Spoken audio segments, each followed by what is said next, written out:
James Herriot, to by se zvěrolékaři stát nemělo. První kapitola. Tak tedy o tomhle v knihách žádná řeč nebyla. Přemítal jsem, když přifirčela zajícím otvorem vrat přeprška sněhu a usadila se mi na nahých zádech. Ležel jsem na břiše na kameny vydlážděné podlaze, v kaluži nepopsatelného bahna, s paží až po rameno vnořenou do vzpínající se krávy a chodidly jsem šátral po zemi, abych se alespoň palcem u nohy zachytil za nějaký balvan. Byl jsem do pasu nahý a po těle se mi mísil sníh se špínou a zaschlou krví. Neviděl jsem vůbec nic, kromě půl oblouku mihotavého světla začouzené petrolejové lampy, kterou nade mnou držel hospodář. Nikoliv. V knihách nestálo nic o tom, jak lovíte v šedých stínech porodní provazce a nářadí, nic o tom, jak se snažíte zachovat čistotu pomocí žejdlíku vlažné vody, nic o kamenech zarývajících se do prsou. Ani slůvko o pomalém znecitlivění rukou, nic o plíživém ochrnutí svalů, když se prsty pokoušíte potlačit mocné stahy krávy usilující o to, aby vás vypudila. Nikde nebyla zmínka o postupném ubývání vašich sil a o vyčerpání, o pocitu marnosti a o vzdáleně se ozývajícím hlásku panického děsu. V duchu jsem si znovu připomněl ten obrázek z učebnice porodnictví. Kráva stojí uprostřed zářivě čisté podlahy, zatímco uhlazený a vyfešákovaný veterinář v neposkvrněném porodnickém plášti má paži jen tak hluboko, aby to nevypadalo neslušně. Je klidný, dobře naladěný a usmívá se. Hospodář a jeho pomocníci se také usmívají a usmívá se i kráva. Po špíně nebo krvi a potu ani stopy. Ten na tom obrázku právě dojedl dobrý oběd a přesunul se do vedlejší budovy, aby si trochu zatetelil. Jen tak pro radost a z čisté lásky k věci něco na způsob moučníku. Nevyhrabal se drkotaj zuby ve 2 ráno z postele a nedrncal po víc než 18 kilometrech zmrzlého sněhu, civě ospale vpřed, dokud se v kuželi reflektorů neobjevila samota farmy. Než plhal skoro kilometr po příkrém svahu ke stodole, již chyběla vrata a kde ležela jeho pacientka. Pokusil jsem se vevrtat o 2 centimetry hlouběji do krávy. Hlava telete byla vzadu a já jsem s bolestí a námahou špičkami prstů sunul smyčku tenkého provazu k dolní čelisti novorozeněte. Celou tu dobu jsem měl ruku uskřípnutou mezi teletem a kostěnou pánví. Při každém vzepětí krávy bylo uskřípnutí téměř k nesnesení. Pak povolilo a já jsem posunul provaz o další 2 centimetry. Uvažoval jsem, jak dlouho to ještě dokážu vydržet. Jestli brzy nechytím čelist do smyčky, nepodaří se mi tele vytáhnout. Zasténal jsem. Stiskl zuby a znovu jsem sáhl co nejdále dopředu. Přifrčela další závěj sněhu a skoro jsem slyšel, jak mi vločky syčí a prskají na spocených zádech. Pot se mi perlil i na čele a jak jsem postrkoval provaz, stékal mi čůrkem do očí. Při těžkém porodu telete se vždycky dostaví chvíle, kdy člověk začne pochybovat, že by vůbec mohl v té bitvě zvítězit. Do tohoto stádia jsem teď dospěl. Hlavou mi začala přebíhat prohlášení. Možná, že by bylo rozumnější tuhle krávu zabít. Má tak malou a úzkou pánev, že si nedokážu představit, jak by tele mohl projít. Nebo je to pěkný tučný kousek, pěkná hromada hověziny. Nemyslíte, že by bylo výhodnější, kdybyste poslal prořezníka? A nebo tohle je mimořádně těžký případ. Když je kráva dost široká, otočí se hlava docela lehce, ale tady je to vyloučeno. Mohl jsem ovšem dostat tele ven embryotomií, přetáhnout mu kolem krku drát a odříznout hlavu. Spousta podobných případů končila na podlaze posazené hlavami, údy a hromadou střev. Mnoho tlustých knih se věnovalo nespočetným způsobům, jak rozřezat tele. Nic z toho se ale tady nehodilo, protože tohle tele bylo živé. Když jsem se natáhl, jak jen se mohl nejdál, dostal jsem se prstem až k tlamičce a překvapil mě pohybující se jazyček malého tvorečka. Nečekal jsem to, protože telata v této poloze bývají obvykle mrtvá, uškrcená příkrým ohnutím krku a tlakem silných stahů matčina lůna. Ale moje telátko si zachovalo jiskřičku života a jestli se dostane na světlo boží, nezbytně musí být v celku. Přešel jsem k velkému kbelíku vody, teď už vystydlé a zakrvavilé, a mlčky jsem si namydlil paže. Pak jsem se znovu položil a kameny zarývající se mi do prsou se mi zdály tvrdé jako nikdy předtím.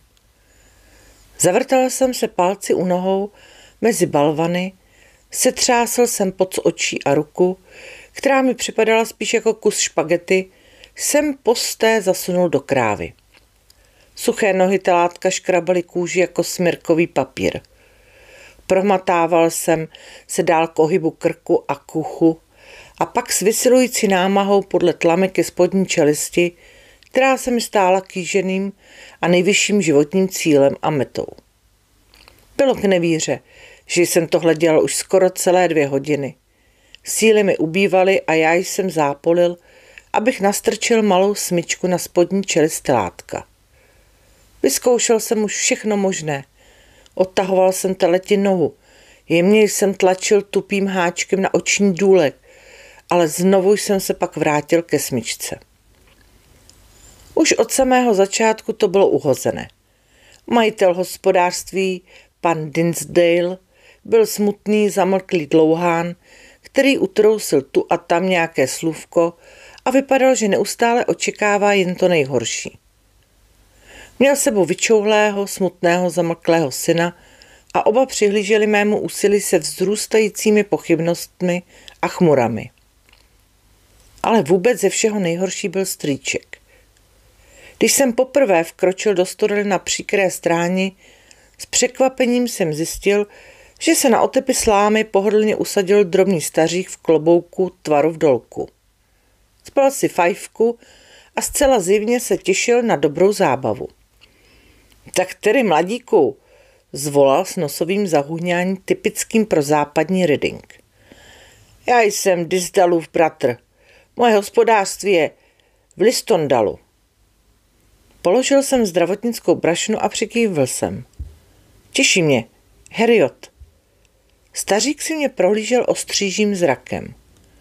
Můj veterinář je Bromfield. Počítám, že jste o něm zaslech.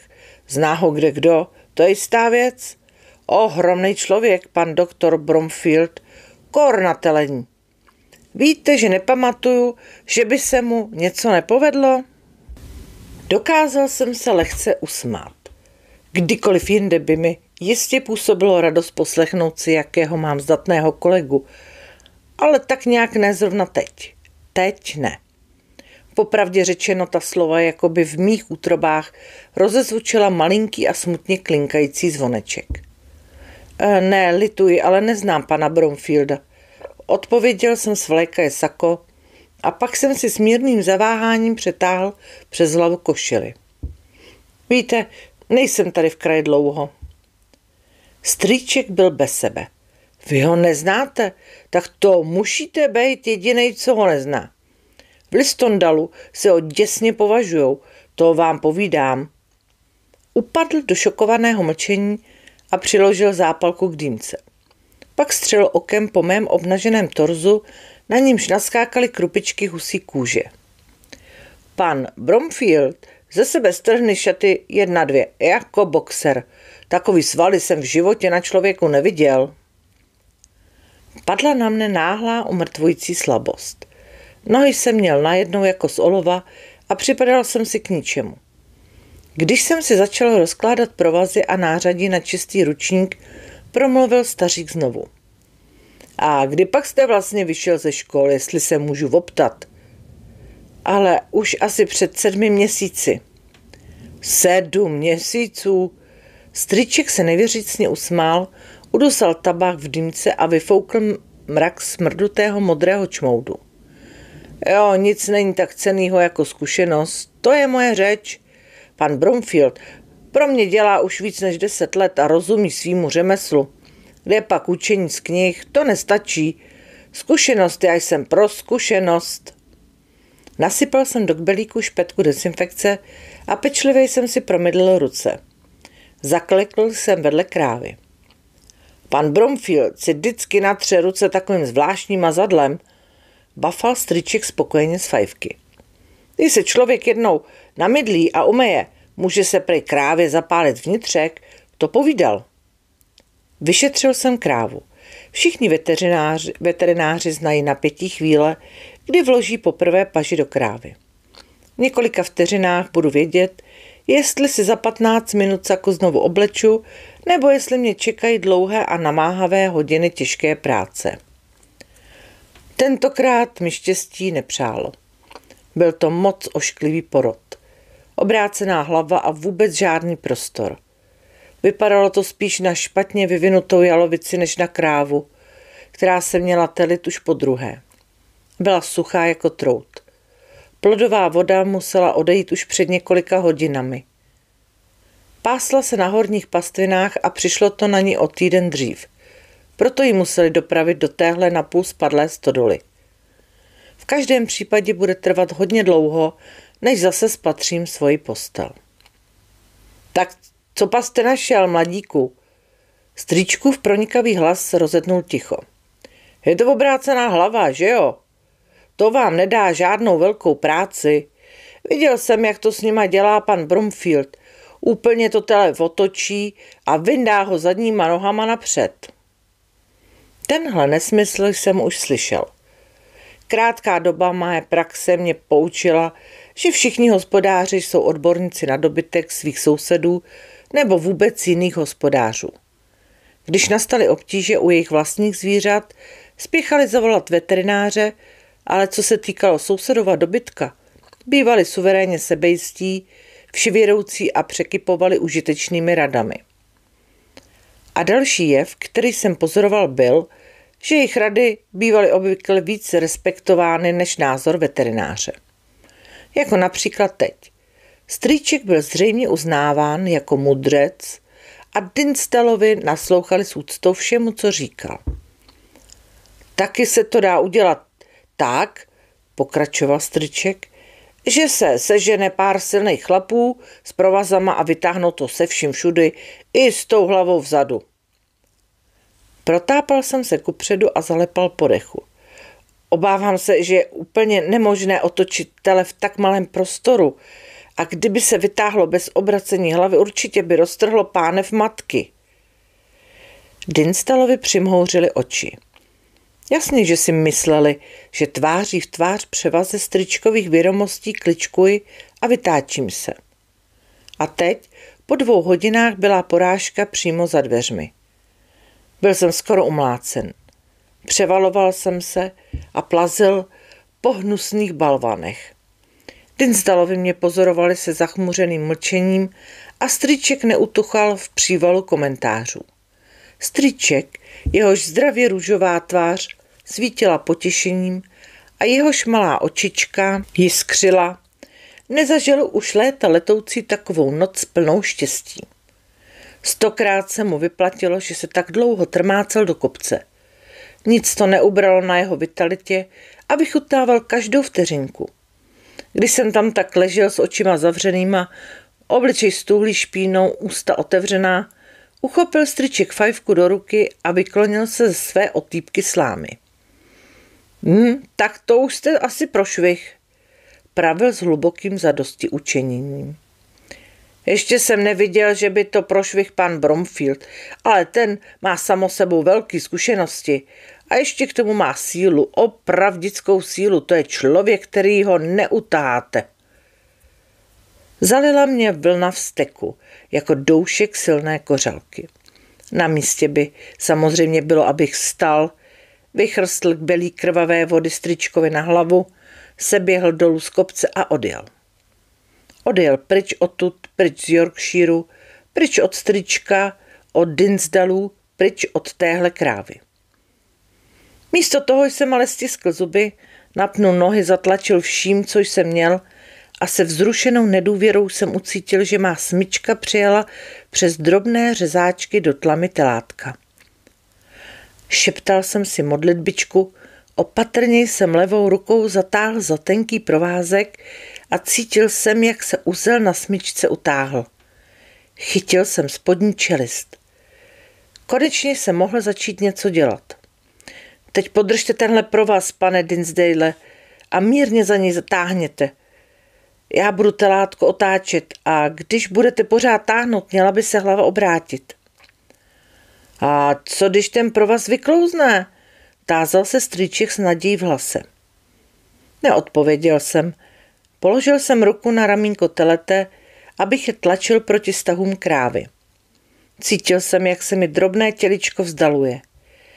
Teď táhněte stejnoměrně, pane Dinsdale, necukejte za provaz. A sám k sobě. Pane bože, ať nevyklouzne. Hlava se obracela. Cítil jsem, jak se mi po paži sune krk, pak se mého lokte dotklo ucho. Pustil jsem rameno a chytil jsem malý mulec. Rukou jsem odtahoval zuby od poševní stěny a vedl jsem hlavu, aby konečně spočívala tam, kde měla na předních nohách. Rychle jsem rozšířil smyčku a přetáhl jsem ji až za uši. Teď tahejte za hlavu, podle stahu. Ne, teď byste měli tahnout za nohy, ječel strýček. Tahejte tím zatraceným provezem za hlavu, zařval jsem z plných plic a když uražený strýček zacouval zpátky na svou otep, bylo mi hned líp. Vytáhli jsme hlavu a ostatní tělo pak následovalo samo. Malé zvířátko leželo bez hnutí na dláždění, oči skleněné a nevidoucí, jazyk modrý a ošklivě naběhlý. Bude to mrtvý, aby nebylo, zabručil strýček, znovu útočný a bojechtivý. Vyčistil jsem tedy tlamu od hlenů, zhluboka dýchl telátku do krku a začal s umělým dýcháním. Několikrát jsem stiskl žebra a telátko heklo a zamžikalo víčky. Pak začalo nadechovat a jedna nožka sebou cukla. Strýček smekl klobouk a na znamení nevíry se poškrabal na hlavě. Pánové, je to živý. Byl bych myslel s určitostí, že bude po něm, když jste se s tím tak dlouho babral. Jeho oheň silně ochlabl a z úst mu visela vyhaslá fajfka.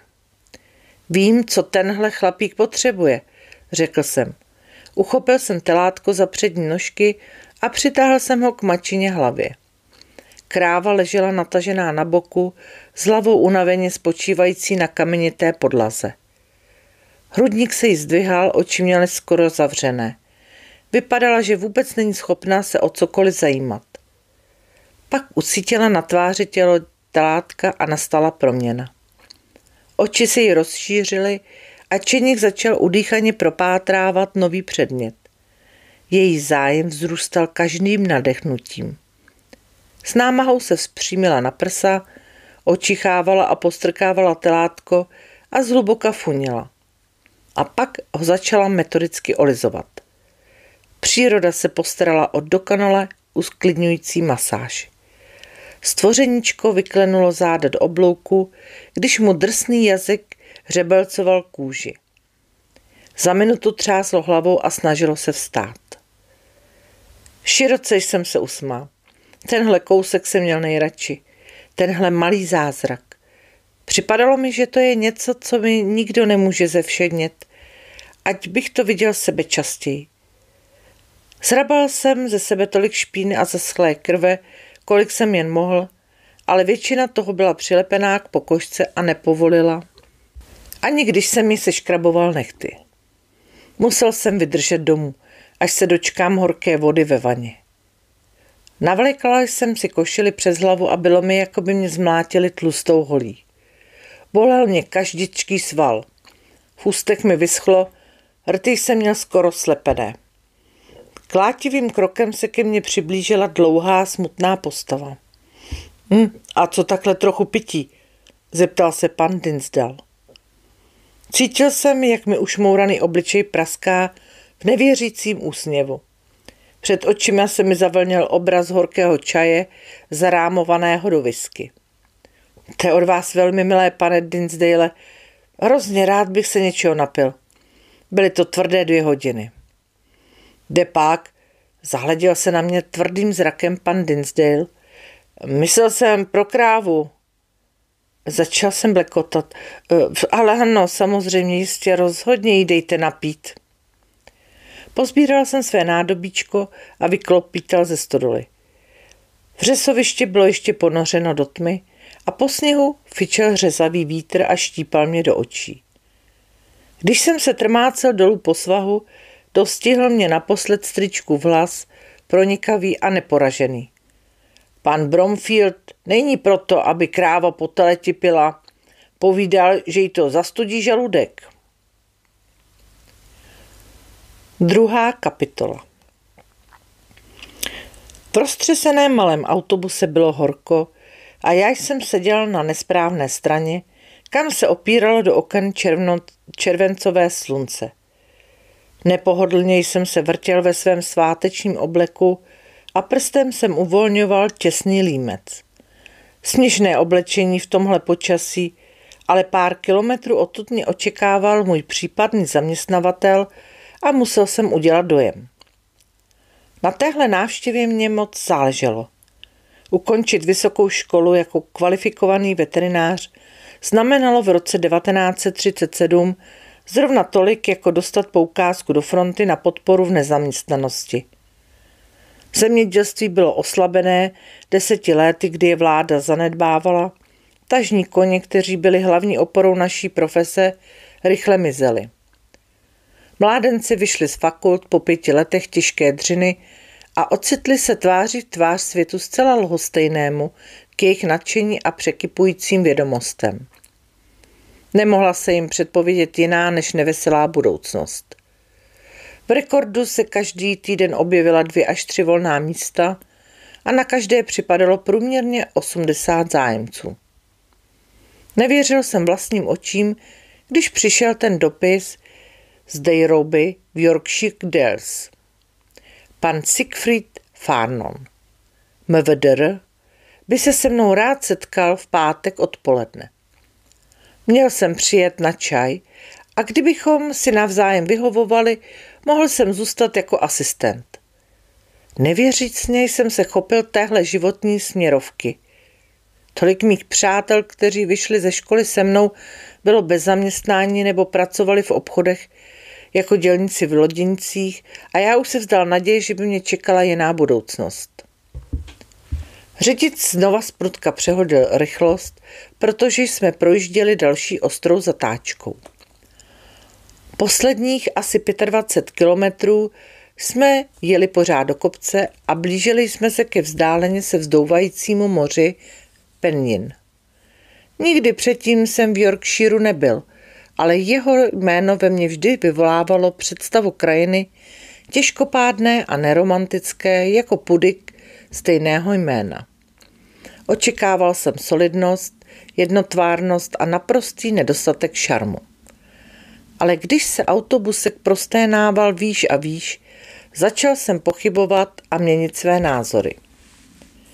Nejasné obrysy Vysočiny se tvarovaly do vysokých, travnatých kopců a širokých údolí, na jejichž úpatí se vinuly říčky, obtáčející se kolem stromů. Důstojná stavení z šedého kamene se rozprostírala na ostrůvcích obhospodařované půdy, která odtlačila jasně zelené výběžky nahoru do kopců, do tmavé záplavy vřesu převislého ze samých vrcholků hor. Plůtky a křovím obrostlé meze ustoupily suchým kamenným zítkám. Zítky lemovaly cesty, ohraničovaly pole a šplhaly po stráních kolem nás, jako by jim nikde nebylo konce.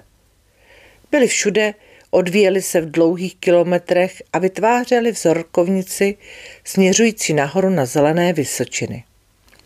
Čím víc jsem se blížil cíli své cesty, tím vtíravěji se mi připomínaly úděsné příběhy, přinášené do školy spolužáky, veterány, zaklanými a zatrklými několika měsíci praxe. Podle nich byli asistenti jen ošlapky bláta pod nohama krutých a nemilosrdných šéfů, mučících je hladem a udolávajících je až k smrti vyčerpávající prací.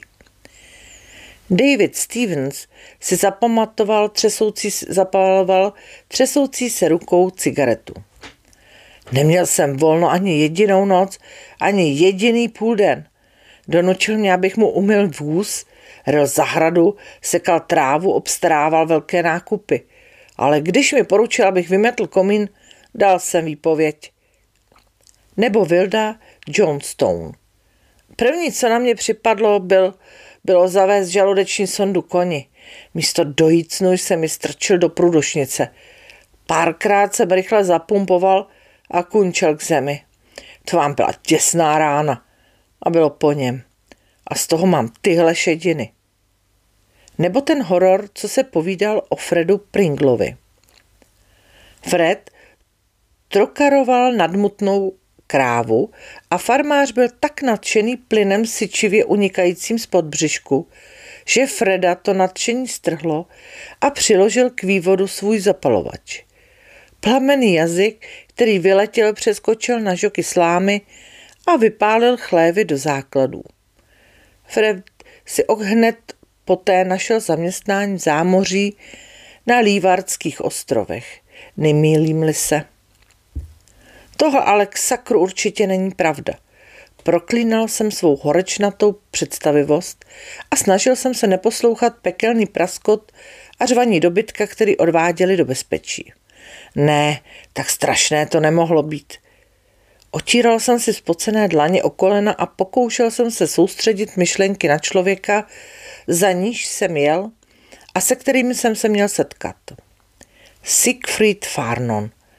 Nezvyklé jméno pro veterináře v yorkshireských údolích. Asi nějaký Němec, který tu studoval a pak se rozhodl, že si zařídí ordinaci. A tenkrát na začátku to asi taky nebyl žádný Farnon. Pravděpodobně Farenen.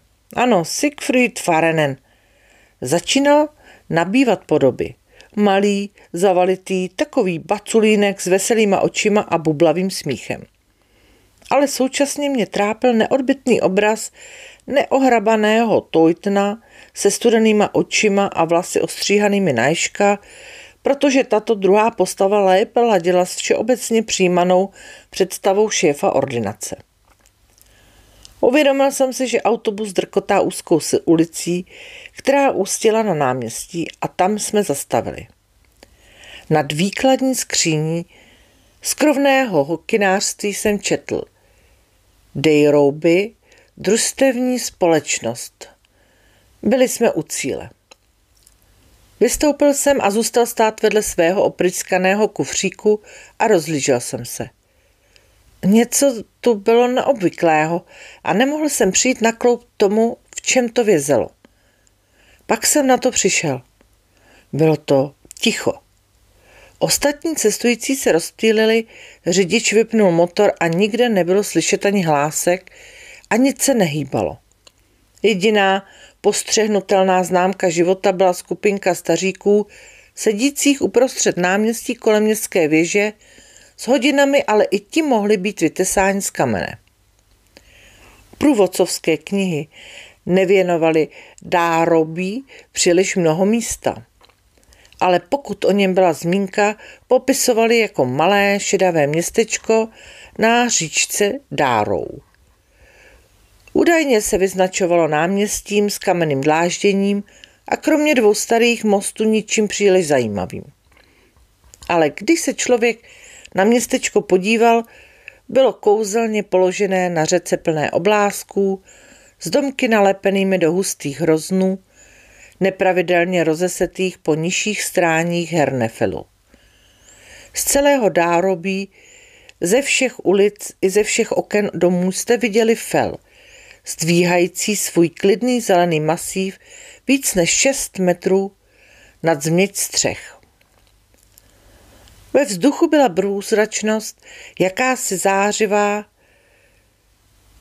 Uvědomění si prostoru a lehkost, která ve mně vyvolávala pocit, že jsem cestou po těch 32 kilometrech něco odhodil. Jakoby se ze mě už byla sloupla zátěž městské špíny a kouře. Trenkanská ulice byla tichá ulice vedoucí z náměstí a poprvé jsem spatřil Skeldale House. Věděl jsem, že jsem na správné adrese ještě dřív, než jsem se přiblížil natolik, abych přečetl na staromódním osazené jmenovce, visící trochu nakřivo na zelené mříži S. Farnon MVDR. Poznal jsem důl podle přečťanu, který se neuspořádaně pnul po hladounkých cihlách až k nejvyšším oknům. Tak to vysvětloval dopis. Jediný dům s Břečťanem. A tady bych mohl najít své první pracovní místo jako veterinář. Když jsem teď stál přímo na zápraží, nedostávalo se mi dechu, jako bych byl utíkal. Tady bych se poznal a prověřil, kdybych tu našel práci. Tolik věcí musí člověk dokázat sám sobě. Líbil se mi ten starý dům.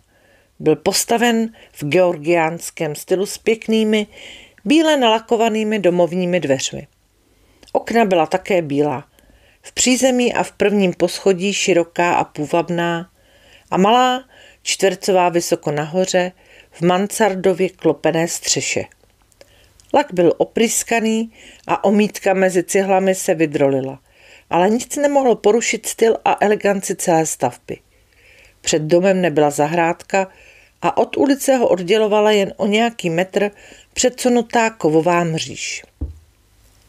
Zazvonil jsem na zvonek a ve vteřině se odpolední klid rozzuřil dálným štěkotem, jako by se rozeřvala celá smečka vlků. Horní polovina dveří byla skleněná a když jsem nahlédl dovnitř, vylila se zpoza rohu dlouhé chodby lavina psů a se zuřivým ječením se vrhla na dveře. Kdybych nebyl zvyklý na zvířata, byl bych se otočil a prchal, co by mi nohy stačily. Takto jsem pouze mírně poodstoupil a pozoroval jsem psy, kteří vyskakovali po jednom či po dvou a ukazovali hlavy s plánoucíma očima a uslintanými tlapami. Za nějakou chvilku jsem je dokázal rozeznat a rozstřídit a uvědomil jsem si, že můj první hrubý odhad, že jich bude kolem 14, byl přehnaný. Ve skutečnosti jich bylo 5. Obrovský béžový greyhound, který se objevoval nejčastěji, protože nemusel skákat do takové výšky jako ostatní. Cocker španěl, skotský teriér, malý chrt a drobný jezevčík s kraťounkýma nohama. Toho bylo vidět jen málo kdy, protože pro něj bylo sklo příliš vysoko. Ale když se mu to podařilo, štěkal ještě zuřivěji než ti ostatní, dokud zase nezmizel. Uvažoval jsem, že zazvoním znovu, když jsem v chodbě spatřil mohutnou paní. Zabručila jediné slůvko a hluk ustal jako pod dotekem kouzelné hůlky. Když otevřela dveře, lísala se jí celá ta zuřící smečka lichotivě kolem nohou. Psi k ní oddaně vzhlíželi, takže jim bylo vidět jen bělmo očí a vrtěli zataženými ocásky. Tak servilní cházku jsem ještě neviděl. Dobré odpoledne, usmál jsem se svým nejhezčím úsměvem. Jsem Heriot. V otevřených dveřích vypadala ta paní ještě větší. Bylo jí kolem 60, ale vlasy, hladce stažené z čela, se černaly jako uhel a jen vzácně se v nich objevil šedý proužek. Přikývla a hleděla na mě vážně a laskavě, ale zdálo se, že čeká na další vysvětlení. Jméno jí zcela očividně neříkalo vůbec nic. Pan Farnon mě čekává, psal mi, abych dnes přijel. A pan Heriot, pravila zamyšleně.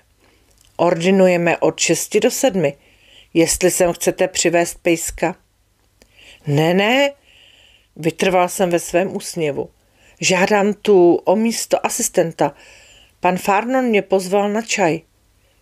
Asistenta? Ale to je milé. Rysy obličeje poněkud zvlídněly. Jmenuji se Hallová. Jsem hospodyně pana Farnona. Pan Farnon je totiž starý mládenec. Vůbec mi o vás ale nic neřekl. Ale to nevadí, pojďte dál. Uvařím trochu čaje. Pan Farnon by tu měl být každou chvíli. Kráčel jsem za ní mezi čistě obílenými stěnami a moje podrážky klapaly po dlaždicích. Na konci jsme zabočili doprava do jiné chodby a zrovna jsem začínal uvažovat, kam až se vlastně ten dům rozprostírá, když jsem byl uveden do pokoje zalitého sluncem. Byla to místnost ve starém vznešeném stylu, prostorná s vysokým stropem, mohutným krbem, po stranách s obloukovitými výklenky. Celou jednu stěnu tvořilo francouzské okno, otevírající se do dlouhé zahrady, obehnané vysokou zdí. Zahlédl jsem nepříliš upravený trávník, skalku a spoustu ovocných stromů. Veliký záhon pivoněk zářil v horkém slunci a docela vzadu ve větvích vysokých topolů krákaly vrány. A nad námi a za námi se rýsovaly zelené kopce s příkrými úbočími. Na vyšlapaném koberci stál docela obyčejný nábytek, na stěnách visely reprodukce loveckých výjevů a všude se válely knihy, některé na přihrádkách ve výklencích, ale většinou na hromadách na zemi v koutech místnosti. Na čelném místě krbové římsy stál starý cínový džbán. Byl to velmi zajímavý džbán. Byl přecpaný šeky a bankovkami, které z něho vytékaly a přepadaly dolů na krb. Úžasle jsem tento jev studoval, když vyšla paní Hallová a přinášela podnos čajem. Pan Farnon odjel zřejmě za pacientem, pravil jsem. Ne, jel do Breutonu navštívit maminku. Vlastně ani nevím, kdy se vrátí. Odešla a přenechala mě čaji. Psi se míromilovně rozmístili po pokoji a kromě krátké výměny názoru mezi skotským teriérem a cocker španělem, kdo z nich zaujme místo v hlubokém křesle, nebyla patrná ani stopa po předchozím násilnictví. Leželi, dívali se na mě s přívětivou znuděností a bojovali předem ztracenou bitvu s ospalostí. Brzy klesla i ta poslední klimbající hlava a v místnosti se rozléhal sbor hlubokého oddechování. Mně se však nedařilo uklidnit se a odpočívat. Přepadl mě pocit zklamání a skleslosti. Horečnatě jsem se připravoval na rozhodující setkání a teď jako bych ztratil půdu pod nohama. Proč by si měl někdo napsat o asistenta, domluvit si s ním schůzku a pak odjet na návštěvu k mamince? A další věc, kdyby mě přijal, musel bych bydlet v tomhle domě, ale hospodyně nevěděla nic, nedostala žádný příkaz, aby pro mě přichystala pokoj. Dokonce o mě ani nic nezaslechla. Moje uvažování přerušilo zařinčení zvonku a psi zaječeli a vyletěli do vzduchu, jako by do nich vjel elektrický náboj. V jednotlité hmotě proletěli dveřmi. Byl bych si přál, aby nebrali své povinnosti tak vážně. Po paní Hallové jako by se zem slehla a tak jsem se odebral k domovním dveřím, kde se psi zcela oddávali svému siláctví. Ticho! Zařval jsem a rámu stichl, jako by vypnul knoflík. Všech 5 psů se mi ubožácky lísalo kolem kotníku, málem lezli po kolenou. Nejefektivnější byl velký greyhound, který stáhl tlamu a cenil zuby v omluvném úsměvu. Otevřel jsem dveře a stál tváří v tvář kulatému, tichtivému obličeji. Jeho vlastník, tlusťounký človíček v gumovkách, se důvěřivě opíral o kovový plot. Dobrý den, je pan Farnon doma? Momentálně není. Přál jste si něco? Jo, až se vrátí, vyřiďte mu, že Bertík Šarpů z Barrow Hills má krávu a ta kráva by potřebovala prošťouchnout. Prošťouchnout? Jo, jede je na 3 válce. Na 3 válce? Jo, a když nic neuděláme, bude už na dosmrti zkažená, že jo? Pravděpodobně ano. Na zánět Cecku není nikdo zvědavej. Určitě ne? Jo, tak mu to vyřiďte, zdravíčko. Zamyšleně jsem se vracel do pokoje. Vyvádělo mě značně z míry, že jsem vyslechl první anamnézu a nepochopil jsem z ní ani slovo. Ještě jsem nedosedl, když se ozval zvonek znovu. Tentokrát jsem vyrazil strašlivé zajčení, kterém psy zmrazilo, ještě než dopadli po výskoku na zem. Pochopili, oč kráčí a rozpačitě zase zalezli na svoje křesla. Tentokrát to byl rozvážný muž s velice vyrovnaně nasazenou plátěnou čepicí, která mu spočívala na opoře obou učí, se šálou ovázanou přesně kolem ohrysku. Zprostřed úst mu vyrůstala porcelánka.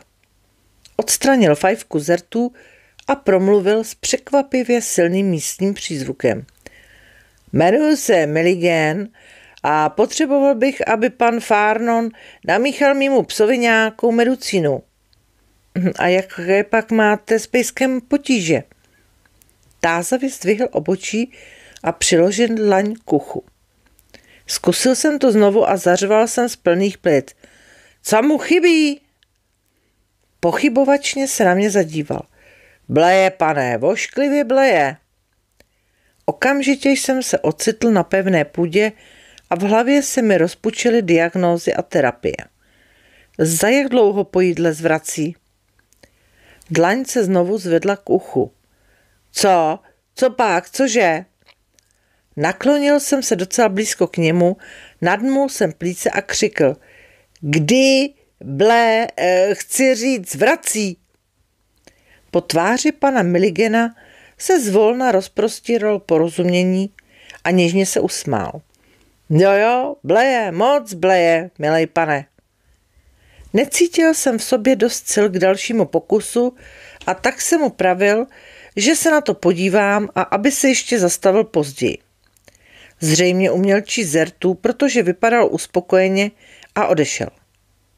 Vrátil jsem se do pokoje, klesl do křesla a nalil si šálek čaje.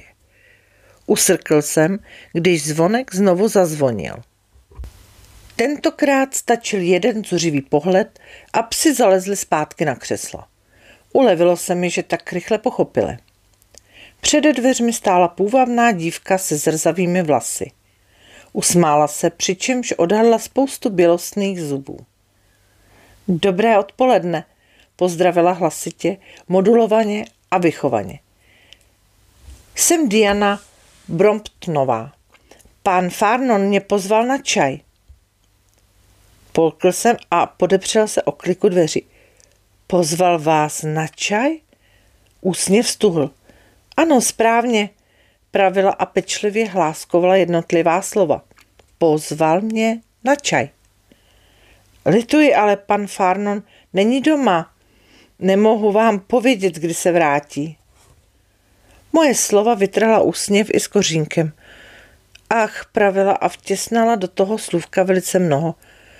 Ale snad bych přece jen mohla vyjít dovnitř. Mohla samozřejmě, prosím vás, pojďte, promiňte mi. Blekotal jsem náhle, si uvědomив, že jsem na dívku civil s otevřenými ústy.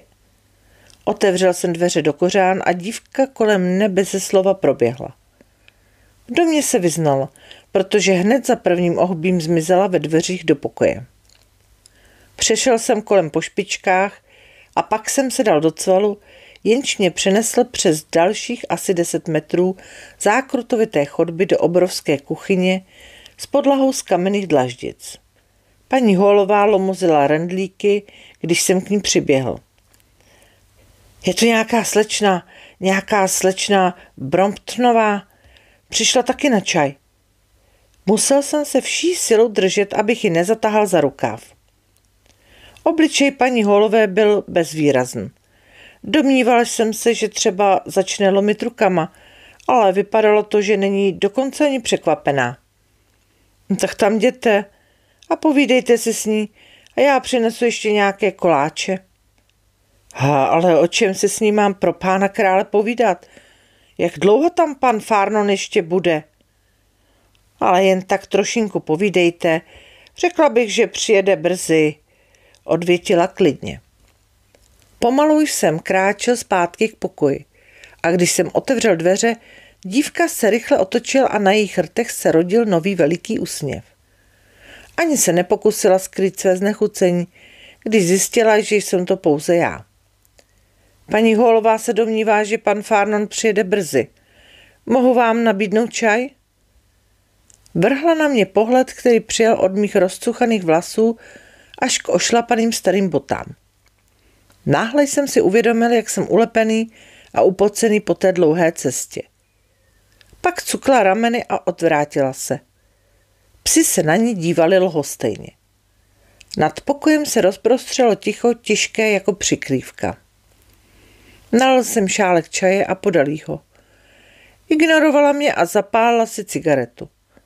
Tohle bude tvrdý oříšek, ale musím udělat, co je v mých silách. Odkašlal jsem si a začal lehkým konverzačním tónem. Já jsem také přijel teprve před chvilkou. Doufám, že tu budu pracovat jako nový asistent. Tentokrát se ani neobtěžoval, aby se otočila. Řekla jen, aha. A toto jediné slůvko mělo zase ohromný říz. Tohle je kouzelný kouteček světa. Zaútočil jsem znovu. Ano, ještě nikdy jsem nebyl v Yorkshireu, ale to, co jsem doposud viděl, se mi líbilo. Ale... Znáte pana Farnona už dlouho? Ano. Myslím, že není moc starý, kolem 30? Ano. Krásné počasíčko. Ano. Držel jsem se odvážně a vytrvale asi 5 minut. Úporně jsem vymýšlel něco originálního nebo vtipného, ale nakonec slečna Bromptonová přestala odpovídat, vyjmula cigaretu z rtů, otočila se ke mně a zahleděla se na mě dlouze a němě. Pochopil jsem, že to je konec a stáhl jsem se do ticha. Pak už jen seděla a hleděla do francouzského okna, dýmala zhluboka z cigarety a přimhouřila oči, když jí z rtů tryskal pramínek kouře. Co se jí týkalo, prostě jsem neexistoval. Mohl jsem se jí prohlížet, jak mi bylo libo, a stála za prohlédnutí. Nikdy předtím jsem nepotkal živý obrázek z módního žurnálu. Chladivé plátěné šaty, draze vypadající svetr, elegantní nohy a nádherně rudé vlasy spadající na ramena. Fascinovala mě myšlenka, že tu tak sedí a očividně lační po malém tlustém německém veterináři. Ten Farnon musí mít něco do sebe. Dramatický živý obraz skončil tím, že slečna Bromptonová vyskočila, vztekle zahodila cigaretu do krbu a vypochodovala z místnosti. Znaveně a vyčerpaně jsem vstal z křesla. Vyšoural jsem se francouzským oknem na zahradu a začala mě bolet hlava. Plácel jsem sebou do trávy sahajícími po kolena a opřel jsem se zády o vysoký akát. K čertu, kde je ten Farnon? Objednal si mě doopravdy, nebo si ze mě někdo stroupil strašlivý kanadský žertík? Zamrazilo mě. Utratil jsem posledních pár liber za cestu sem a jestli se tu něco nepovedlo, byl jsem v maléru. Rozlížel jsem se kolem sebe a trochu se mi ulevilo. Sluneční paprsky se odrážely od vysokých starých zdí, v jásavých záhonech květin bluzučely včely. Mírný vítr rozechvíval ovadlé květy nádherné glycinie, která téměř přikrývala zadní průčelí domu. Byl tu klid. Opřel jsem si hlavu o kůru stromu a zavřel oči. Představoval jsem si, že nade mnou stojí pan Farnon a vypadá přesně tak, jak jsem si ho předem vykreslil. Tvářil se šokovaně. Tak tohle jste tedy proved, prskal a jeho tlusté tváře se třásly vztekem. Přijdeš do mýho tomu pod falešnou záminkou, urážíš Fräulein Brompton, Piješ můj čaj, jíš mou potrávu. A co pak ještě co? Možná, že si ukrát mý lžičky.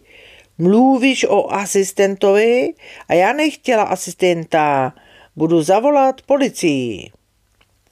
Herr Farnen uchopil buclatou ručkou telefon. I ve snu jsem se divil, jak může člověk mluvit s tak triviálním přízvukem. Slyšel jsem, jak nejasný hlas říká: Halo, halo. Otevřel jsem oči.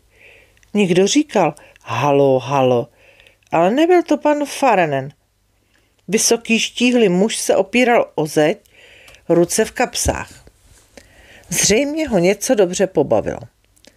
Snažil jsem se postavit na nohy a on se odlepil ode zdi a podával mi ruku. Promiňte, že jsem vás nechal čekat. Jsem Siegfried Farnon. Byl to ten nejangličtěji vypadající člověk ze všech lidí, se kterými jsem se kdy setkal. Protáhlý obličej s energickou bradou a se zřejmým smyslem pro humor. Malý přistřižený knírek, neupravené pískové vlasy. Na sobě měl staré tweedové sako a beztvaré flanelové kalhoty. Límeček kostkované košile byl otřepaný a uzel kravaty nedbale uvázan. Zřejmě netrávil příliš mnoho času před zrcadlem. Prohlížel jsem si ho a bylo mi líp, i když mě bolel krk, jak jsem se opíral o strop. Zatřásl jsem hlavu, aby se mi úplně otevřely oči a z vlasů mi padaly chomáče trávy. Byla to nějaká slečna Bromptonová, vyklopil jsem ze sebe. Přišla na čaj. Vysvětlil jsem mi, že vás odvolali. Farnon se tvářil zamyšleně, ale nějak zdrceně. Pomalu si mnul bradu. Ano, nevadí, ale velice se omluvám, že jsem tu nebyl, když jste přijel. Mám děravou hlavu, prostě jsem na to zapomněl. Také hlas měl velmi anglický. Farnon se na mě zadíval dlouze a pátravě a pak se usmál. Pojďte dovnitř, rád bych vám ukázal, jak to tu vypadá. 3. kapitola. V protáhlém bočním křídle vzadu za domem bývalo za honosnějších časů ubytováno služebnictvo. Všechno tu bylo tmavé a těsné jako v úmyslném kontrastu k přední části domu. Farnon mě zavedl k prvním z několika dveří, které se otevíraly z chodby páchnoucím éterem a karbolkou. Tohle pravil a v očích mu svítilo tajemství, jako bychom se chystali odhalit záhadu Aladinovy jeskyně. Tohle je výdejna léků. V oněch dobách před penicilinem a sulfonamidy byla výdejna léků místo velmi důležité. Po stěnách se od stromu až k podlase rýsovaly přímky polit s vyrovnanými třpitivými lahvičkami. Vychutnával jsem známá jména. Etylnitrit, kafrová tinktura, chlorodin, formalín, salmiak, hexamin, olověný cukr, linimentum album, chloristan rtuťnatý, blister. Řádky bílých jmenovek uklidňovaly. Byl jsem novosvěcenec mezi starými přáteli. V bolestech jsem shromažďoval jejich moudrost, léta jsem slídil po jejich tajemstvích. Věděl jsem, jak se zrodili, co dělali a čím byli užitečné. Znal jsem předpisovaná množství, různící se ze šílení. Examinátorův hlas. A jaké množství předpisujeme koni, jaké krávě a jaké ovci a vepři a psu a kočce? Na poličkách byla celá veterinářova zbrojnice proti chorobám a na lavici pod oknem jsem zahlédl přístroje, které výzbroj doplňovaly. Odměrné nádoby a válce, moždíře a tloučky. A dole v otevřených příhrádkách lahvičky na léky, hromádky korkovaných zátek, krabičky na pilulky a uplatky na prášky. Jak jsme tak chodili kolem dokola, ožíval Farnon čím dál tím víc. Oči se mu leskly a tempo řeči se zrychlilo. Často natáhl ruku a pohladil některou zabroušenou sklenici na přihrádce, nebo vzal z krabice pinzetu, nebo nějaký lektvar, přátelsky ho poplácal a něžně ho zase uložil. Koukněte se na tohle, Heriote, zařval z ničeho nic. Adrevan, to je jedinečný lék proti oblým červu u koní. Je ale dost nákladný, na to vás upozorňuji, 10 šilinků za balíček, nebo tyhle čípky z genciánové violety. Stačí ho zasunout krávě do dělohy po špatném vyčištění a výtok se moc pěkně obarví. Skutečně to vypadá, jako by to k něčemu bylo. A tenhle trik jste viděl? Nasypal na skleněnou misku trochu krystalků přesublimovaného jódu a přidal několik kapiček terpentínu. Vteřinku se nedělo nic, ale pak se zdvihl mrak hustého rudého dýmu a v kotoučích stoupal ke stropu. Farnon se válel smíchy nad mým úžasem. Hotová černá magie, víte, dávám to koňům na poraněné nohy. Chemickou reakcí vzniká jód, hluboko vnikne do rány. Skutečně?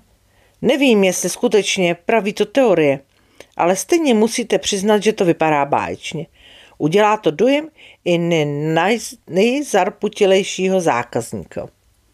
Některé lahvičky na policích byly v rozporu s etickou úrovní, k jaké jsem byl veden při studiích. Jako například ty označené léčivý nápoj proti kolice a zobrazující v živých barvách vyvedený obrázek koně svíjejícího se v bolestech. Hlava zvířete byla obrácena k divákovi a měla výraz velice lidské úzkosti. Jinou zdobil nápis lék pro dobytek. Na všechno. Byl to všelék proti kašli, nachlazení kolice, zápalu plic, mléčné horečce, chronické mastitidie a proti všemožným žaludečním požížím. Daleko na jmenovce ujišťovala nápadná jako úhel černá písmena. Úleva zaručena vždy. Téměř ke všem lékům měl Farnon co říct. Za 5 let praxe a zkušeností našel uplatnění pro každý lék. Všechny měly své kouzlo, svá individuální tajemství. Spousta lahviček byla krásně tvarovaná, s těžkými zabroušenými zátkami a jejich latinské názvy se jim vrývaly hluboko do boků. Názvy známé lékařům po celá staletí, názvy, které ovíjela celá léta pověr a bajek. Stáli jsme tam spolu a hleděli jsme na ty lesknoucí řady a netušili jsme, že to všechno už skoro ztratilo smysl, že dny starého lékařství za chvíli nenávratně minou, že se brzy střemhlavě přiřítí nové objevy a stará veterina upadne v zapomnění a nikdy se nevrátí. A sem ukládáme nástroje. Postrčil mě Farnon do další malé místnostky. Na poličkách potaženým zeleným suknem ležely nástroje na drobná zvířata. Byly vzorně uspořádané a vycíděné, že ta čistota člověkem přímo otřásla. Podkožní jehly, porodní kleště, sondy, pátradlo a na čestném místě oftalmoskop. Farnon je láskyplně vyjmu z černé krabice. Tohle jsem koupil teď nedávno. Zahučel a hladil hladký postraněk. Nádherná věcička, podívejte se mi na sítnici. Rozsvítil jsem žárovku a se zájmem jsem si prohlížel třpitivé a barevné čalounění na dně Farnonova oka. Moc pěkné, jsem ochoten podepsat vám zdravotní vysvědčení. Zasmál se a plácl mě do ramene. To mě teda opravdu těší. Vždycky mi připadalo, že bych na tomhle oku mohl mít šedý zákal. Začal mi ukazovat nástroje na velká zvířata. Visely na zdi na hádcích. Chirurgické svorky na kupírování, nástroje na nekrvavý způsob kastrace, emaskulátory, pouta na povolení koně, porodní provazy a háčky.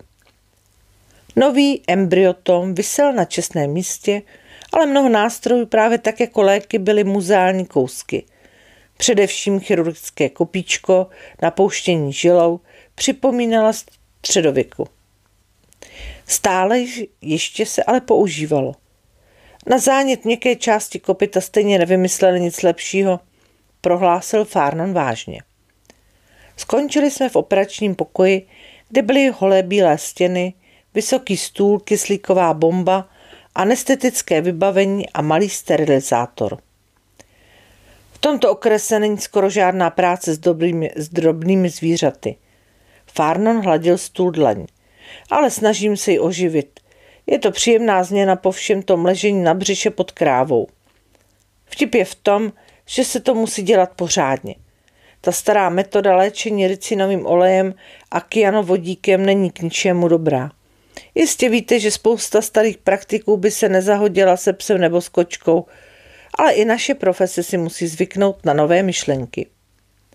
Přešel ke skříni v koutě a otevřel ji.